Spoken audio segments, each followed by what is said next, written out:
Hello and welcome along to TGP Has A Podcast. This week we're chatting to Aidan Griffins, the man who has been racing with TGP for many years and had successes across all kinds of categories. In TGP2, he was a champion. In TGP1, he's been a race winner. He's had successes in other categories, including Rocket League, and latterly was getting quicker in TGP Dirt, but was never quite able to find a rhythm in the GT car leagues of TGP GT and TGP Rocket League. His brother has joined TGP, he had stints in ILR, and we had a good chat, Aidan and I, about his time in the series. So we hope you enjoy. So, Aidan, thank you ever so for joining me this afternoon. You've been around in TGP for a little while now, competed in many different disciplines, many different games as well, seasons. You've taken championships, of course. But how was it that you first came across us here at TGP? Basically, I was just a minor, 13 years old, playing F1 open lobbies and come across a certain Joe Sayer and Dom Smith. Just hear them talking about, league racing. It was always something that I wanted to do. But obviously, being that age, it is quite hard to find leagues, especially on F1 2014. Like, there wasn't a big thing. And then just asked, Luke, are you the owner of it? They said yes. Dom gave me all the details. And then I was jumping in a Red Bull doing TGP2. And a Red Bull, what a place to start, eh? What a car. What a Love that car. machine. What a car. And obviously, from those just open lobbies, you never really partaken in any league racing before, I guess, had you?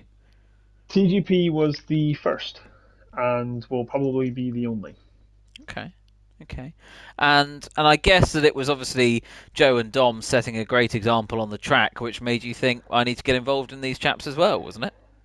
To be honest, I can't remember what was going on the track. I think there was a few moments of everyone just taking the piss, and then I think it was like a couple of crashes were going on, and they're like, "Oh, good thing we don't have this on a Wednesday in TGP." And I'm like, "Oh, okay, is this a bit of a league going on? I'm interested. I would like to join." Of course, of course.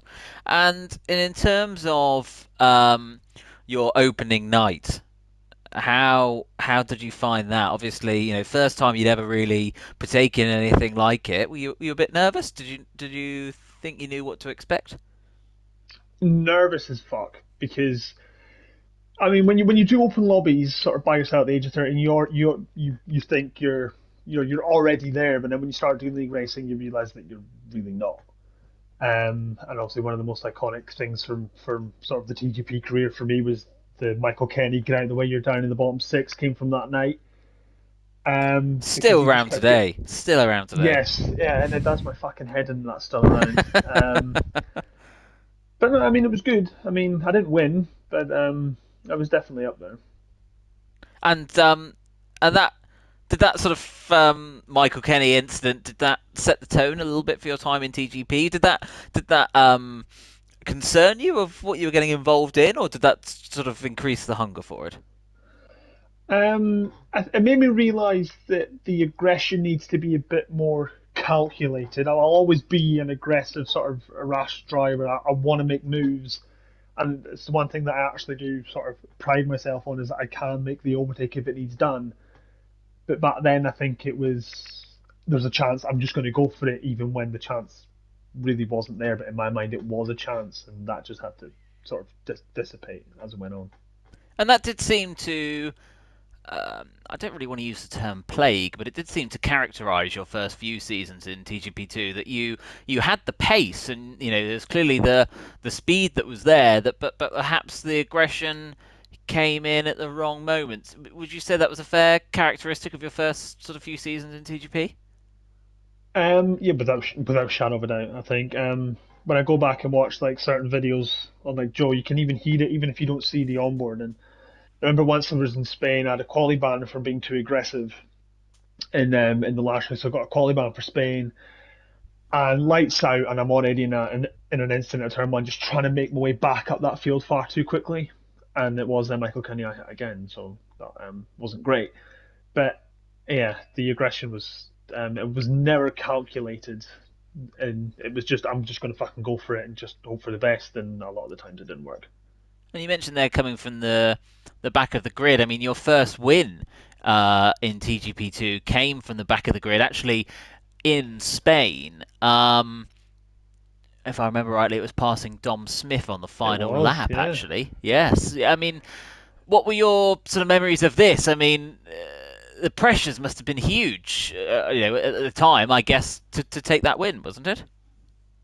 Yeah, the track's starting to get damp. It's raining, and you're coming from the back of the grid. Obviously, there was an incident in play that I think I got a penalty afterwards. But to overtake the whole field, and even like a 25% lap race, it's not the longest of races, but it also isn't the shortest. So you do have some kind of leeway to try and get back up there.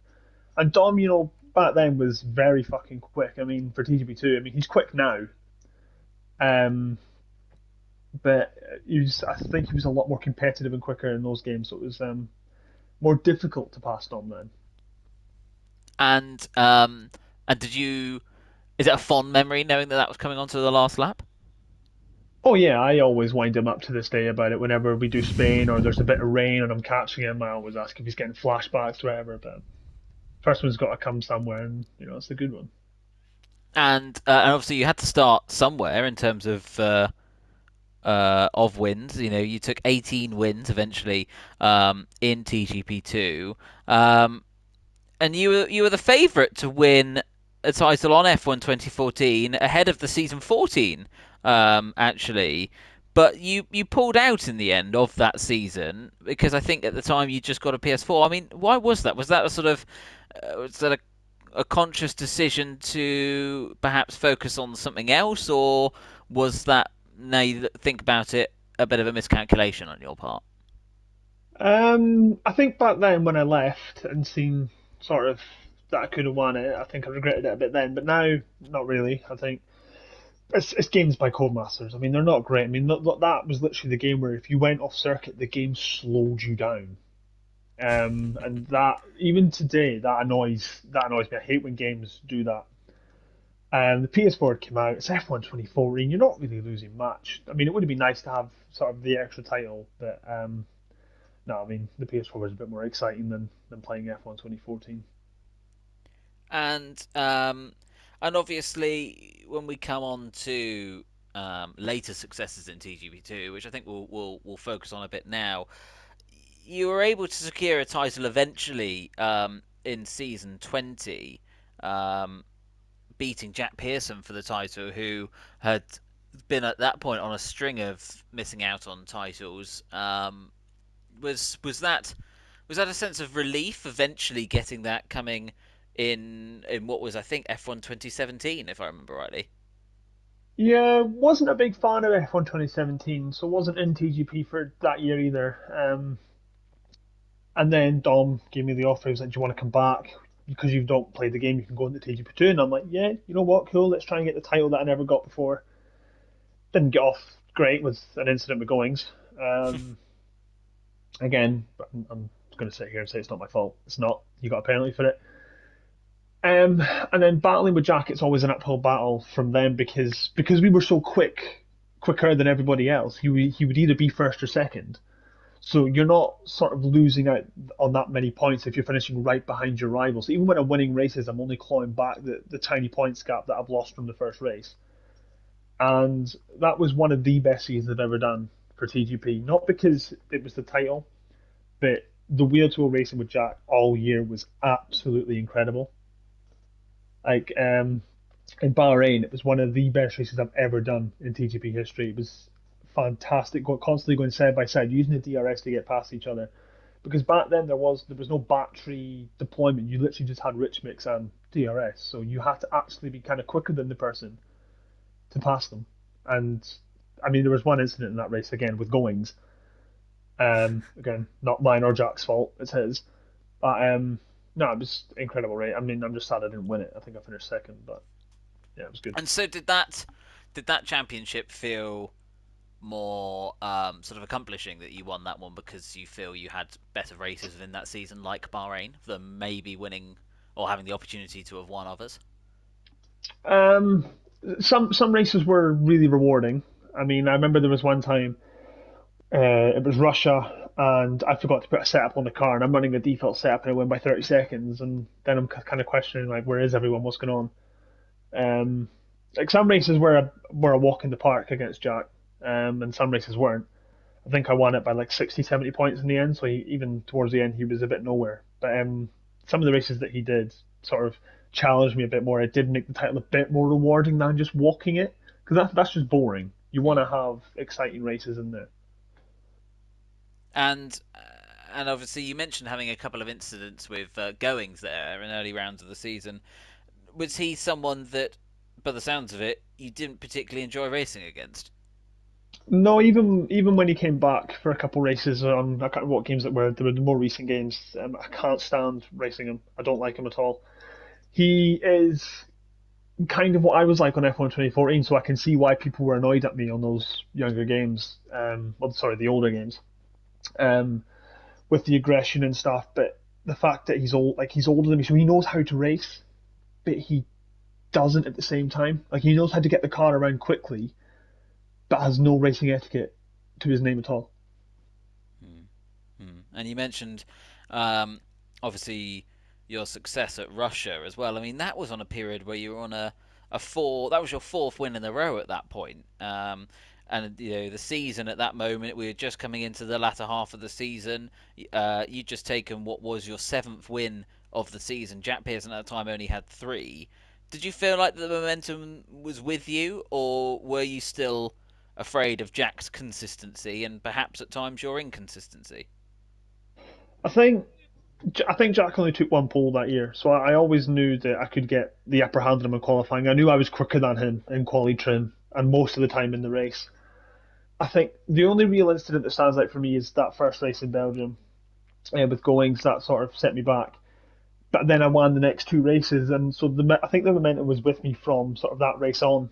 It was just trying to claw back the points because he's always finishing first or second. So I always felt I sort of had him throughout the whole year, but it was just trying to keep him behind at certain points, not allowing him to sort of get a sniff to think that he's actually in this more than what he thinks. And and was that something that you were able to use to your advantage, I guess, up against Jack, or do you think that that was an area that you thought you could have improved on? F1 2017 with that season as well was definitely sort of the more turning point, sort of in my head psychologically that you don't always need to push, you don't always need to go for like really aggressive moves. So I put that season down to me becoming sort of the better driver that I am now. Because when you're winning, when you're leading the race, you don't need to be flat out all the time. You can control what's going on. And that was sort of the real point where like, okay, I've got 4 seconds. If he pits, I don't need to panic. I don't need to, try and fly through this traffic. I just need to take my time, head down, because I will catch back up to him, or he's going to get stuck in traffic. So not everything was constantly at a sprint. It could sort of be taken step by step, where he panics. And that's where you feel that you made the difference. Oh yeah, without a shadow of a doubt. I mean, Jack is he can make a good pass. He can he can defend, but he does get quite sort of lost in the moment and maybe starts to lose his marbles as it goes on. And I definitely felt over like 80% of the season he was, I think, nowhere near. I think he was just quicker than everybody else, where he could just finish second or third and sort of stay in it that bit longer. And what did you think of Jack as a rival? Is he someone that you've have and still enjoy racing against? I loved racing Jack that year. It was incredible. Some of the races that we did were absolutely fantastic. The only incident that comes to mind was Monza, and I went over the curb at Monza, turn two, and I half spun him. But even then, I slowed down, stopped, and I let him keep the position. That's the only incident that comes to mind. It was so clean throughout the whole year. We were either racing side by side or we were nowhere near each other because one of us was like in the mid pack or one of us was way out in front. But it was definitely one of the cleanest battles I've ever had throughout an entire year. And that obviously helps. That I think probably makes it feel more of an accomplishment when you had a driver you enjoyed racing against. You could just about, although actually from memory, the gap between you two was quite large. I think it was nearly 70 points, but that probably made it more of an accomplishment as well by the fact that you were able to have some good races with him. It did, yeah. It meant I just wasn't, going off into the distance and just doing a race by myself. It did sort of feel like I had to sort of make these moves to win it. I always felt that I was going to win it anyway. I knew I was the quicker driver. I knew I can make a move when it needs done. Um, but yeah, I mean that whole year is probably the most accomplishment that I've ever had in TGP. I mean I've won a few races in TGP one. They're good. But obviously I want that crown in TGP one, but I don't see that happening anytime soon. And on to TGP1 then. You have had success there as well. Let's not forget 5 TGP1 race wins and 5 TGP1 pole positions. Why do you think that title never came? Why, or that, even to a certain degree, that championship challenge, that real sort of quite hefty championship challenge. Why do you think that never happened? Um, I think I was always quicker than the mid pack, but not quick enough to challenge the likes of Softy or Matt Tibos or even Flexi and stuff like that. I think I've always been the person that was behind the front runners but ahead of the mid pack. So whenever one of them slipped up, I'd get a podium and I'd be absolutely delighted with the podium. And then if absolute chaos ensued, I could go on to win the race. I mean, only five of them, but I mean it's five sort of more than other people on the grid, I guess. But I think as the games go on as well, I'm slowly starting to drop back a little bit. There's more competition. You've got like Dan the Man coming up. You've got Hickey now, sort of trying to take that spot and I battle for titles. Who is now obviously a champion in it. So I see people behind me sort of making the progress and going on to win races, win championships now, and I'm slowly starting to drop back. The podiums are becoming a little bit less frequent, which sucks. But I think I'm still in there for now. And in terms of as well, then you mentioned the likes of Jack Hickey, who's now a champion as well. I mean, do you see yourself being able to keep up with them? Do you, or what's your sort of thoughts in that regard? Um, I want to. Whether I can or not, obviously, is a different story. Depends on how the sort of games go and how they suit me. I'm always happy with the top four in the championship. If I can get top four, top five, it's a good year. I try and get one podium a night. Sometimes I get two, sometimes I get none. It's just how it goes. A lot of tracks suit me, a lot of tracks don't. So I want to keep up with them, but it's whether I can because they are very fast. Of course, you finished P3 in season 36 of TGP1, which isn't last season but the season before. Do you think that was one of your better seasons for in TGP? Do you think that's where you can? I mean, you only took the one race victory, but do you think that was one of your most put together seasons? Um, I'd say last season was more put together than the year before. I think I got more points last year, and sort of a lot of the And you led the races championship were after the first 2 races, I think, didn't you, if I recall? yeah, I won in Bahrain In against Bahrain. Tibos, which I still don't know how I managed to keep him behind for as long as I did. Um, and then go on to win the race. I think I obviously was quite lucky to jump him, but no, I think last year was a bit more put together than the year before. But I think I'm slowly getting stronger and stronger, sort of on myself. It's just everyone else is improving at a faster rate. I'm sort of one step back, maybe two forward, and they're sort of one, three forward. So um, yeah, I think they're slowly starting to come together, but I think it just needs to be at a faster rate. And obviously, someone else who's coming through is the blood relative of Alistair. Obviously, the two of you took a constructors championship win for Red Bull in season 36. How was that as a feeling? Not only obviously seeing your brother coming through, like you being a TGP2 champion, but now also succeeding with you in TGP1. Does that make it sort of better? Do you feel that's quite a big accomplishment for that, or does it not make too much of a difference? Um, no, I think it is a big accomplishment. I mean, he had never played an F1 game until F1 2019, and now he's got the play seat, the wheel, and now he's up there getting podiums in TGP1. Potentially could have had a couple race wins had he not either made mistakes or had it been a bit more ballsy maybe on the brakes. Um, and it's good to have a teammate that knows what's going on. The amount of times last season where I didn't say let me through. Like I was on softs, I've come up behind him when he's on the mediums, and he just lets me go. And it was the same at Imola. I was on the mediums, he was on softs. We just let each other go. We don't really fight each other. mainly because we're not sort of in the same race as each other, not because he's miles behind, but because one of us is on a different strategy, and there's no sort of comings together apart from Bahrain when I was late on the brakes and I hit the back of him and I spun. Um, but that wasn't going for a move. That was just me being a moron. But it's good to have a teammate up there. I was going to try and help him win in Abu Dhabi. He was third. I was going to stay out, hold up the top two, sort of do a Perez to what he did to Hamilton, and then he spun. So I mean, a win is coming for him, and I think a lot of wins are going to come for him. He seems to be getting faster and faster as the year went on. It didn't look like we were going to win a constructors at all. I mean, we finished eighth and ninth, I think, or something in Bahrain, and then in Hungary and Belgium we got back-to-back podiums for both of us. So it's yeah, as the season went on, he got stronger and stronger, and then started like qualifying me and then beating me in races. So I think he's going to be joining that quick crew quite quickly. I think.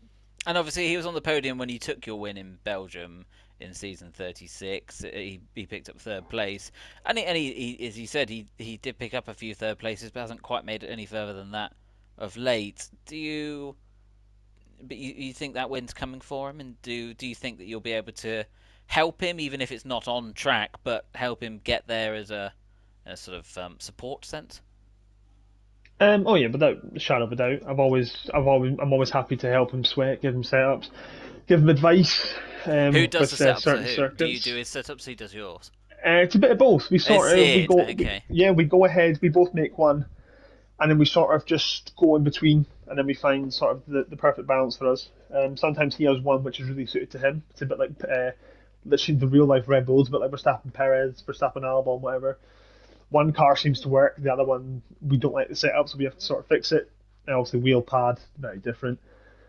Um, but yeah, he is definitely getting up there. You look at Belgium, he was keeping up with me, Hickey, Tebos, and got the podium. Even in Hungary, he's getting more ballsy as it goes on as well. Before you could see the pace was there, but couldn't quite make the moves. You can see he's starting to go off them a bit more, which is in favour of giving him the results.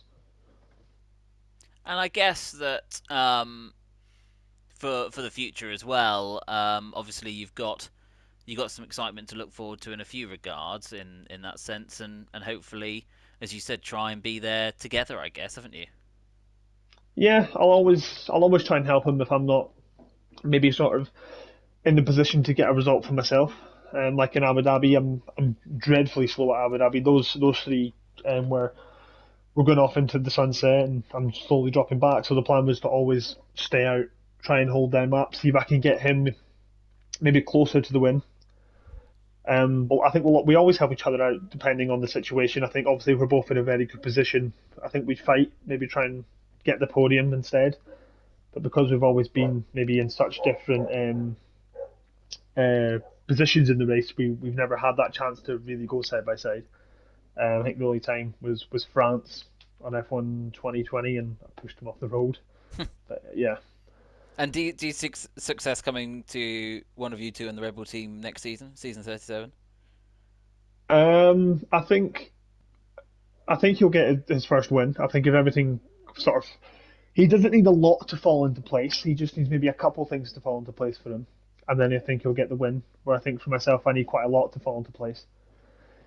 He needs one of the things is he needs to sort his quality. That's the big thing. Sometimes he's up there, he'll be fourth, and then the next race he's done as well. And you're like, okay, like what's going on? There's been a lot of times where he's on the chance to get the front row, and then he goes and validates his quality lap. But yeah, he needs just those couple few things, and then I think he will be ahead of me and sort of fighting for that podiums more frequently in the race wins.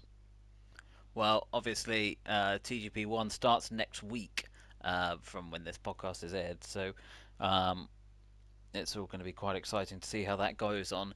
Um, Now, you mentioned sort of towards the beginning of the podcast that TGP going ahead will be the only league you'll compete in. But obviously, it's not the only league you have competed in, as you did do a stint with ILR as well. I mean, how was it that that came about, and why is it that you didn't sort of really? Yeah, why is it that you think the TGP is going to be the only one for you now after doing a time there?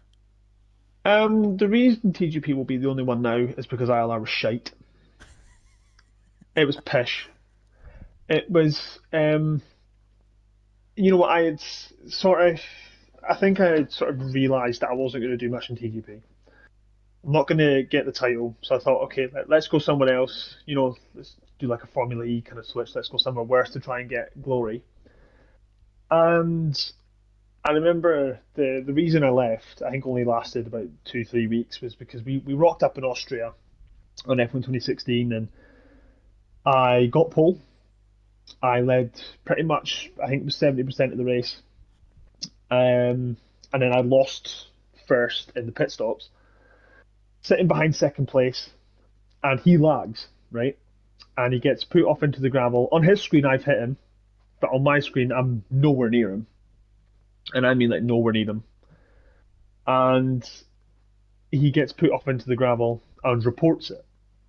And I'm like, look, I'm like a corner behind, so I don't know what he's on. And then I got investigated for being fast in the last sector. And I'm like, I've got pole. I've won the race.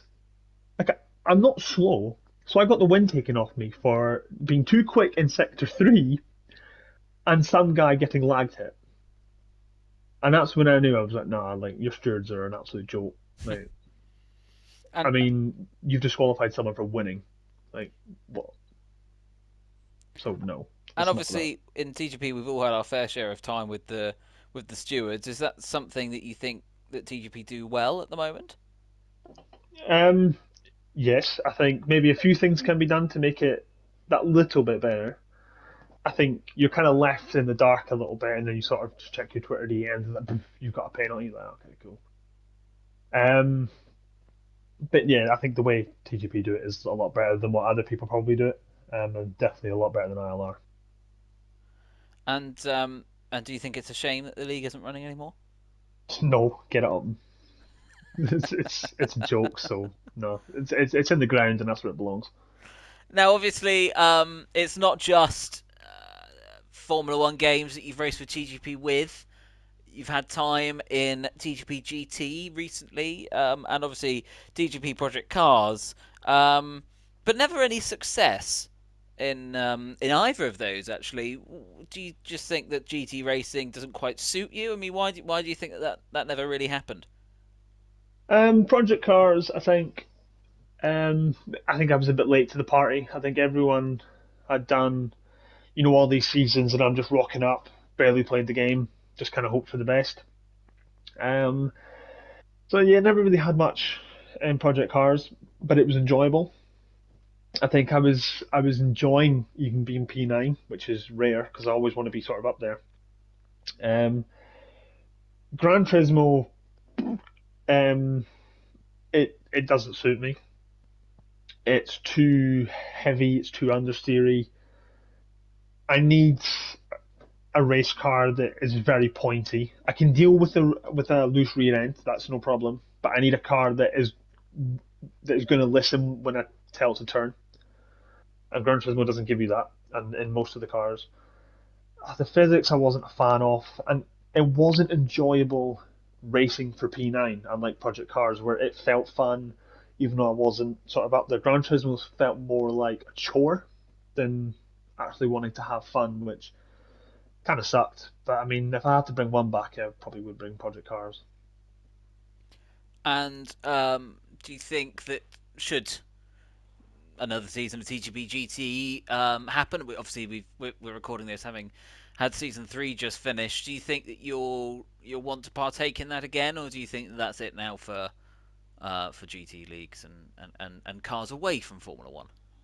Um, I don't know. I mean, I'm a lot busier now than what I was before. I mean, the only reason I did really sign up was because I had a lot of free time. But actually, sort of getting older, you have sort of more responsibility, and work gets hectic and stuff like that. And it's quite rare that I join the parties and sort of turn up now on the PlayStation. So probably not.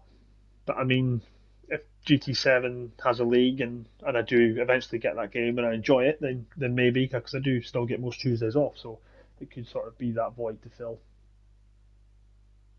And should that be a success, or should that be an option? Do you want to sort of taking that more, or do you think that it would just be, for the fact that you have the opportunity and the availability to be able to do it? Do you think you'll want to take it further, do full seasons, or do you think it's likely going to be more as a reserve? Maybe more as a reserve, I think. And obviously, if people drop out and I'm not doing much, then I guess I'll take the seat. But no, I'm not going to go out my way and sort of take a full time seat away from someone who wants to fully sort of commit and be there every week. So yeah, I think I'll probably just sit back on the reserves. I think that's fair enough. And in terms of other successes within TGP, let's of course not forget your success in TGP Rocket League. Um, Two-time Rocket League champion, seasons 4 and season 7. Perhaps the more surprising championship of that was in season 7, where yourself, Wingsman, and Flexi um, won, and it went down to the wire. Much like your first TGP2 win, you had to score 3 goals in the last 30 seconds to win the title. It looked very unlikely, but you did it. I mean, does that have any positive memories for yourself? I can't remember much of Rocket League, but I do remember parts of the last game, and it didn't start well. I think we were absolutely demolished in the first couple minutes, and then we all sort of just went, look, we're gonna lose now. Let's just have a bit of fun now. And it turns out having fun is the way to win it. I guess you don't need to be coordinated. You don't need to be serious. You just go, we've lost. Let's just have some fun. And it turns out that's how you win championships. Maybe I should start doing that for F1. Maybe you should. Maybe that's where the secret lies. Um, and and do you think that TGP Rocket League was a good um, discipline? Do you sort of wish that it went on for longer, or do you think it had its time? I think it's had its time. I think the game has moved on massively since we done all the seasons on it. I think a lot of people enjoyed the sort of like the format that we had with like the groups and then the knockouts. And I think like if it was to return now, I think there would be some people that maybe say, yeah, let's give it a bash. But I don't think. I think it's something that's served its full time to its full potential. So let's not sort of bring back something to potentially ruin it because it was so good from before. And you started to get a little bit quicker, even in things like TGP Dirt. In the sort of latter seasons, and there started finding your feet a little bit. Fourth place in season 9 of TGP Dirt, also taking the constructors championship with Subaru. Where do you think that your pace came from? Was that just again being a bit more experienced at the game and having a bit more time to sort of get to know it? Um, I think when you look at the first couple of seasons of Dirt 2.0, you look at the likes of Softy and the absolute amount of sweat hours that he put into it. It then became no longer a rally, and then everyone else was sweating to try and keep up. I didn't sweat as much as maybe as other people, so maybe that hampered me in a way. But I kind of wanted to keep the sort of it's a rally aspect. You go into it not knowing what's going to happen, and then obviously the sweatband came in, and then I started to climb the table a bit more. And then the Subaru, I fell in love with it. It suited me to an absolute T.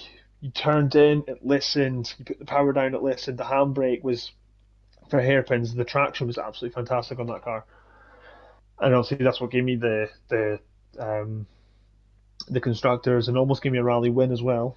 I think it was a bit of both. Maybe people not being able to sweat as much and sort of a car that fully suited me down to the ground, which played a massive part. And again, it sort of comes back to that characteristic of car that you quite like, I guess, doesn't it? Of having something that you can have the confidence when you're turning in, and that's sort of what you require to be quick in a car, I guess. Is that right? Yeah, I need the front needs to listen when I say turn when I put it into the analog stick. I can't deal with understeer. I can always deal with oversteer. I find it easier to deal with oversteer than it is understeer. So when a car is quite punchy, it will sort of suit me, and that hampers me for the likes of F1. You put loads of downforce on the car just because I need the punchiness at the front, but then down the straights you're an absolute sitting duck. Well, that's sort of part of it, isn't it? Really. Yeah. And it's just sort of making sure you're in the right right place at the right time. Now, obviously, we've mentioned about your brother getting into TGP and you helping him. How does that go on a race night when you're both racing together? Are you in the same rooms, separate rooms? How does that work? We're both in our own bedrooms. We have a little talk before, sort of about, A look, little try and pep get this, talk. yeah, try and get this done, try and do this. Sort of like, if you're in this situation, I help you out. If you're in this situation, try and do this if you can. Um, like I always said to him, I was like, if you're up there and I'm not in the mix, I will try and help you out as much as I can. But yeah, and then afterwards we sort of watch back the footage to try and see what kind of went wrong. I love watching the videos of him spinning. It's brilliant. He always saves his gameplay because he's going to upload it, but then he never does. So we always just watch it back to see him spin. Any fights or arguments post race if there's been any incidents? No, the only one was Bahrain. He apologized, and I was like, well, I mean, I've hit you, so don't. Like, I've tried to overtake Roy. I've gone too late on the brakes, and I've hit him and spun. He thought he turned in on me. I was like, no, I've just braked far too late. So don't worry about it. Everything else is pretty good. And how does it work with um, the sort of the deciding on how things are going to run? Is there any sort of be cautious of me here, or actually I'm not going to be very quick. I'm going to try and help you out. Obviously, there's going to be some things you're not going to want to say, but has there been any conversations of I'll let you through, or Never sort of, if I'm up behind you, let me through. And then even on the night, it's sort of something that we sort of just both realise, sort of in the moment. Like Brazil, we're on it. He's not keeping up with Phil, so I do try and give him the hurry up. I'm like, look, if you've got extra pace, please use it. Realizes that he's not catching Phil, so just moves out the way and then lets me through. But there's no sort of the, look, get out of the way, I'm faster than you. I'll always try and give him the hurry up just in case he's not, at full sort of max. But we've never had the, look, I'm quicker than that. I mean, most of it comes from the sweat sessions. If he's a little bit slower in qualifying, we'll try and give sort of the slower car the toe, and then on the night, obviously, if the roles are reversed, we try and give the other person the toe, whoever's sort of not in the position that we want that car to be in. and well, that's kind of how it's got to be, really, hasn't it? Really, it doesn't work otherwise. Well, Aidan, it's been great. I'd like to finish off the podcast how I usually do, with some quick fire questions. Okay. So we'll start off. Favorite driver to race against? Quick fire, fucking hell. Jack Hickey. Jack Hickey. Interesting. Least favorite driver to race against? Leclerc. And that's Leclerc, obviously, from TGP one, not Charles Leclerc. I Just wish we had Charles Leclerc. that'd be quite an interesting season. Favorite track? Um, Spa. Least favorite track? Japan on F1 games. Pish. Um, what do you think has been your best achievement in TGP so far? Winning in TGP1. And what would you change about TGP if you could? Um, that's a difficult one. 50% races. 50% races. Interesting. Yeah. It's interesting. And the only other question I have for you, Aidan, which is what game, if there were ever to be a game of any discipline of racing, anything, would you like to see TGP taken in the future? Mario Kart. Mario Kart, TGP Yeah. MK. You heard it here Yeah. first. Run by Aidan Griffins, the Scottish Widowmaker. Um, Yes. Aidan, it's been great. Thank you so much for your time. Obviously, good luck to yourself and Alistair in the upcoming TGP1 season. Um, and we hope that maybe you'll finally be able to put together that championship challenge.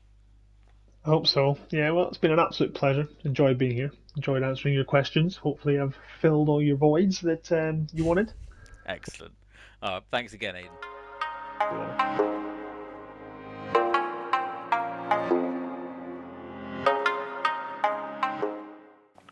Well, we hope you enjoyed that chat with Aidan there. An interesting man who's had some interesting times in TGP series, and I'm sure there'll be many more excitements for him to come. Next week, we're chatting to one of the most successful drivers TGP series has ever seen. He's a multiple TGP1 champion, and he's taken plenty of race wins along his way. It is, of course, the legendary Irishman James O'Connor, and we will sit down to have a great chat about his time in the series. But for now, goodbye.